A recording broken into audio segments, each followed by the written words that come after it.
my experience with Hodgkin's lymphoma, I was 22 years old when I first was diagnosed.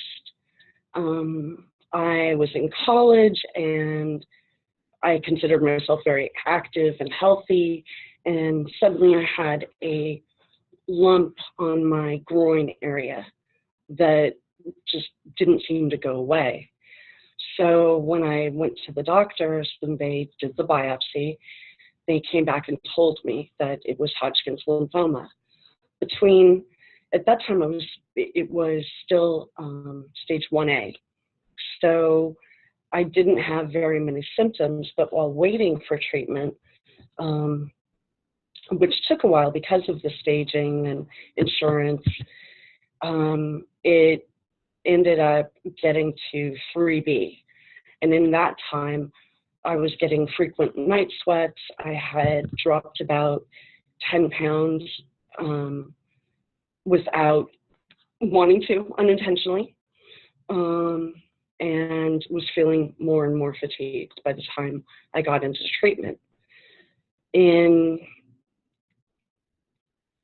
When I went into treatment, at that time, I had chosen to do radiation. There was a choice to do either radiation or chemotherapy, and I chose radiation alone. So they went ahead and radiated my body for 8 weeks to the groin and abdomen. And then within 4 months, it had returned, and I went ahead and did chemotherapy for 6.5 months. It was very rigorous and exhausting. So after remission, which was successful, another 10 years and I'm into my career and working full time, and just started getting night sweats, and then another lump developed underneath my chin. And when I went to the doctor, they did another biopsy, and lo and behold, it was Hodgkin's again. So then we went into a different course of radiation, actually a different course of chemotherapy, followed by another 6 weeks of radiation.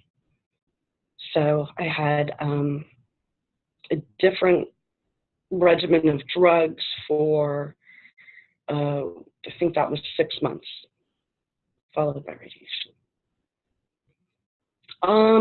For me, being one of the, I guess, pioneers of Hodgkin's treatment, I have a lot of residual effects today. From the treatment in 1994, and overuse of ABVD, I now have heart failure. And so I've had a lot of complications from it, long-term complications. But I'm still cancer-free, so it's a good thing.